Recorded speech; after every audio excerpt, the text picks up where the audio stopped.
taking a look at how we're spending our time just in general, and evaluating whether or not those things are must-haves or they're nice-to-haves. So something as easy as let's eliminate or condense a couple of meetings to give people time back so that they're more constructive and we're giving people more time to focus on what they need to focus on to be successful for their partners and their accounts.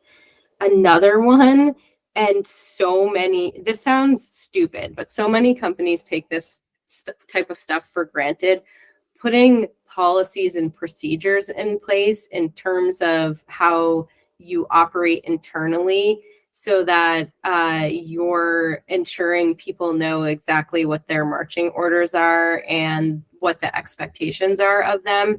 This is simple stuff like having meeting agendas. I harp on that all the time. Something as simple, if you don't have a tool like Monday.com, you have a RACI put in place so people know exactly who's responsible for what the communication chain looks like, those types of things.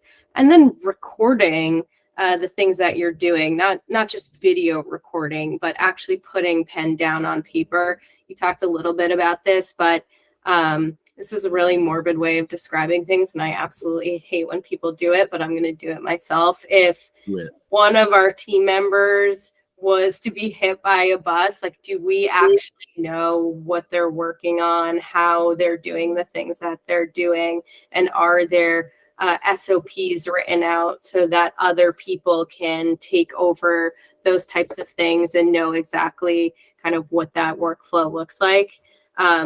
SOPs are a pain and everyone hates them, but they have their place in operations and they have their place in an organization. And if you're not keeping record of the things that you're doing, you're going to have a really hard time finding efficiencies in the way that you work.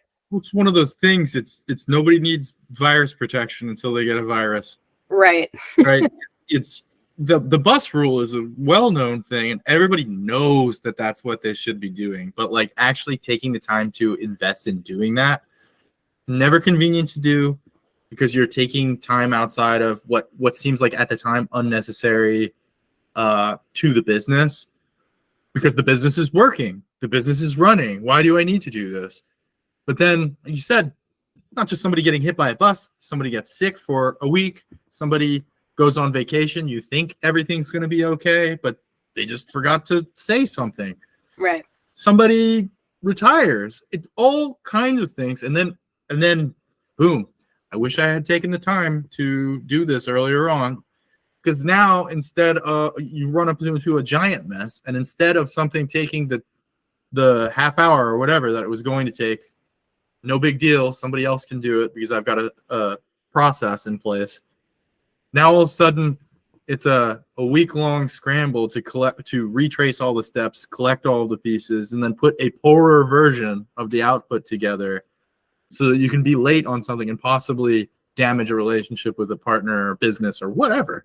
So I can't speak about that enough. It gets me fired up. I'm passionate about it. I know. Same.